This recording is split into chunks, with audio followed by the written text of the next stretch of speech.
अगर कोई आपका साथ हमेशा देता है तो उससे आपके रिश्ते अच्छे ही बना के रखने चाहिए, लेकिन यह बात बांग्लादेश भूल गया और बांग्लादेश की नई सरकार हमेशा भारत के खिलाफ ही रही। बांग्लादेश ने हमेशा भारत को धमकी दी, भारत की तरफ से हमेशा आगे बढ़कर साथ देने की कोशिश की गई, लेकिन बांग्लादेश की नई सरकार के प्रधानमंत्री मोहम्मद यूनुस ने भारत के अगेंस्ट जाकर हमेशा चीन और पाकिस्तान का ही साथ दिया। लेकिन अब बांग्लादेश की बोलती बंद हो गई है और वह अब भारत के चरणों में गिर गया है। एक खबर निकल कर आ रही है कि अब बांग्लादेश को पता चल गया है कि अब भारत के बिना उसका काम नहीं चलने वाला। भारत और बांग्लादेश के बीच बढ़ते तनाव के बावजूद भी अब भारत से बांग्लादेश डीजल मंगवाएगा, यानी कि इंपोर्ट करेगा। इस समय बांग्लादेश की हालत काफ़ी ज़्यादा गंभीर हो चुकी है। बांग्लादेश की पीएसयू कंपनी यानी कि बीपीसी बांग्लादेश पेट्रोलियम कॉरपोरेशन ने 1,30,000 मीट्रिक टन डीजल भारत से खरीदने का फैसला लिया है। इस समय बांग्लादेश ने भारत से मदद के लिए अपने हाथ आगे बढ़ाए। बांग्लादेश की ज़्यादातर ज़रूरतें पहले ही से ही भारत पूरी करता है, लेकिन अब भी बांग्लादेश को भारत की ही ज़रूरत है। पूरी अपडेट क्या है इस वीडियो में विस्तार से समझेंगे, लेकिन अगर उसके पहले अगर अभी तक आप लोगों ने वीडियो को लाइक नहीं किया तो लाइक कर दीजिए, साथ में चैनल को सब्सक्राइब कर नोटिफिकेशन बेल आइकन को जरूर दबा दीजिए, जिससे लेटेस्ट वीडियो की नोटिफिकेशन आप लोग को मिले और आप लोग वीडियो को सबसे पहले देख पाए। बांग्लादेश के नए प्रधानमंत्री का भारत के प्रति खराब रवैया उन्हीं के ऊपर भारी पड़ गया है। बांग्लादेश एक ऐसा देश है जो हमेशा से अपनी ज़रूरतों के लिए भारत पर डिपेंडेंट रहा है और भारत ने भी हमेशा बांग्लादेश का साथ दिया है। बांग्लादेश ने पिछले महीने से ही भारत के सामने हाथ फैलाना शुरू कर दिया था। बांग्लादेश के द्वारा पिछले महीने भारत से 50 टन चावल की मांग की गई थी। बांग्लादेश ये चाहता था कि भारत उनके देश में चावल का एक्सपोर्ट करे, जिससे उनके देश की ज़रूरतों को पूरा किया जा सके और गरीब जनता का पेट भरा जा सके। बांग्लादेश के द्वारा भारत से चावल मंगाने से पहले उनके द्वारा यह फैसला किया गया था कि वह ज़्यादातर खाने पीने की वस्तुएं भारत की बजाय अब पाकिस्तान से मंगाएंगे। बांग्लादेश के द्वारा यह निर्णय लिया गया था खाने पीने की वस्तुओं के साथ ही अन्य जरूरी वस्तुएं पाकिस्तान से खरीदेंगे, उसके अलावा बाकी की वस्तुएं तुर्की से खरीदेंगे। बांग्लादेश ने पाकिस्तान से न सिर्फ आलू और प्याज जैसी ज़रूरत की खाने पीने की वस्तुओं को पाकिस्तान से खरीदने का फैसला लेकर और उन्हें मंगाकर भारत को उकसाया, बल्कि बांग्लादेश के द्वारा दोनों देशों के बीच बढ़ रहे तनाव में घी डालने का भी काम किया।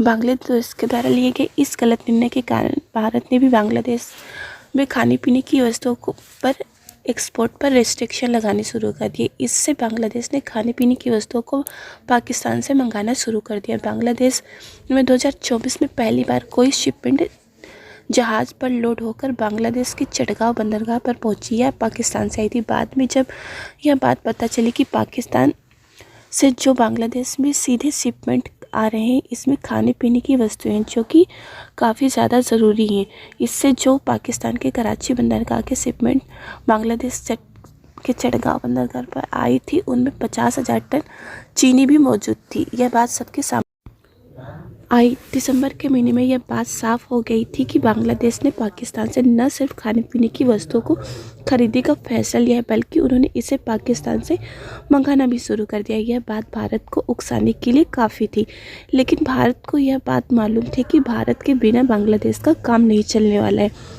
हर जगह घूम फिरकर बांग्लादेश को अंत में भारत के पास ही आना पड़ेगा।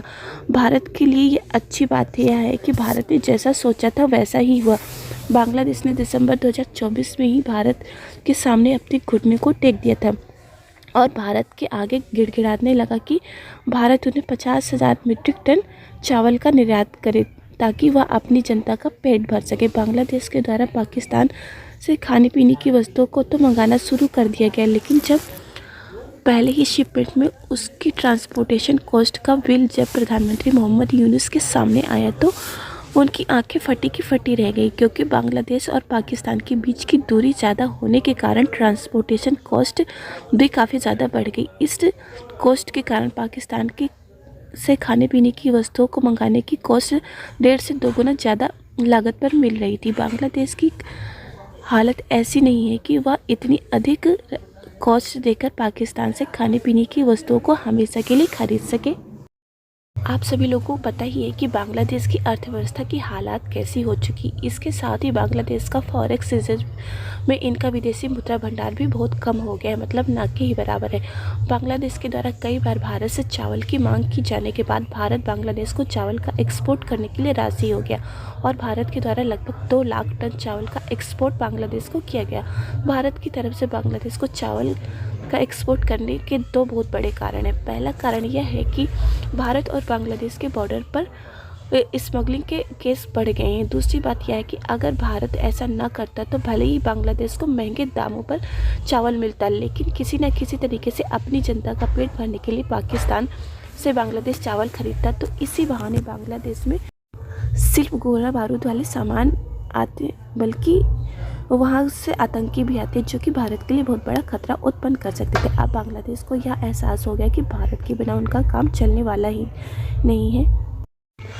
एक खबर के अनुसार बांग्लादेश ने भारत और बांग्लादेश के बीच बढ़ते तनाव के बीच बांग्लादेश ने डीजल और पेट्रोल जैसे फ्यूल को भारत से खरीदने का फैसला ले लिया है, जिसमें बांग्लादेश की कंपनी बीपीसी ने भारत की नुमालीगढ़ रिफाइनरी लिमिटेड द्वारा डीजल को इंपोर्ट करने का फैसला लिया है, जिसमें सबसे पहले 1,30,000 टन डीजल को बांग्लादेश इंपोर्ट करेगा। इस बदले में बांग्लादेश की तरफ से भारत को 800 करोड़ रुपए दिए जाएंगे। बांग्लादेश में हर साल लगभग 40 लाख मीट्रिक टन डीजल की आवश्यकता पड़ती है। बांग्लादेश में सड़कों पर चलने वाली गाड़ियों में डीजल का इस्तेमाल तो होता ही है, साथ ही कई ऐसे काम भी हैं जिनमें डीजल का प्रयोग होता है। बांग्लादेश की स्थानीय रिफाइनरी कुल ज़रूरत का केवल 20% ही ऑयल रिफाइंड करके डीजल और पेट्रोल जैसे उपयोगी फ्यूल में उन्हें बदल पाती। बांग्लादेश की ज़रूरत का करीब 80% फ्यूल भारत के द्वारा ही एक्सपोर्ट किया जाता है। बांग्लादेश की इसी ज़रूरत को पूरा करने के लिए भारत के द्वारा डीजल की पाइपलाइन और भी ज़्यादा बिछाई जा रही थी, लेकिन सितंबर 2014 में भारत के द्वारा पाइपलाइन को बिछाने का काम रोक दिया गया था।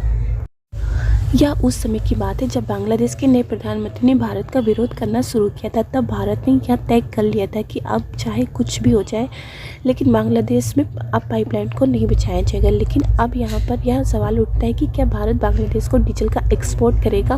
भारत तो बांग्लादेश को पहले से ही एक्सपोर्ट कर रहा था उसकी ज़रूरत की सभी चीज़ों को, लेकिन बांग्लादेश का भारत के प्रति खराब रवैया भारत को एक्सपोर्ट रोकने पर मजबूर कर दिया। बांग्लादेश की डीजल की मांग को भारत पूरा करेगा अगर वह समय पर डीजल का पैसा देता है और आगे से जो भी एक्सपोर्ट है वो भारत से ही करने को बोलेगा, तो भारत जो है उसकी मदद ज़रूर करेगा। क्योंकि आप सभी लोगों को पता है कि भारत ने हमेशा बांग्लादेश का साथ दिया है और आगे भी देता रहेगा, लेकिन उसके लिए बांग्लादेश के प्रधानमंत्री और बांग्लादेश की सरकार को जो भारत के प्रति जो है अपना रवैया बदलने की काफ़ी ज़्यादा ज़रूरत हो गई है। बांग्लादेश के द्वारा भारत से जो डीजल की मांग की गई, इस पर भी जो है भारत विचार करके डीजल को भी भारत बांग्लादेश में एक्सपोर्ट करेगा। लेकिन बस अब बात यहीं पे आती है कि जो बांग्लादेश के प्रधानमंत्री उनका जो बार बार रवैया बदल जाता है वो कब तक की उस पर कायम रहेंगे। अगर बांग्लादेश के प्रधानमंत्री भारत का साथ देते हैं तो भारत जो है हमेशा से खड़ा रहा है बांग्लादेश की मदद करने के लिए और आगे भी खड़ा रहेगा। बाकी आपकी इस पर क्या राय है, अपनी राय कमेंट करके ज़रूर बताएं। आप लोग को वीडियो पसंद आया तो लाइक करिए, साथ में चैनल को सब्सक्राइब करके नोटिफिकेशन बेल आइकन को जरूर दबा दीजिए। इस वीडियो में बस इतना ही। जय हिंद, जय भारत।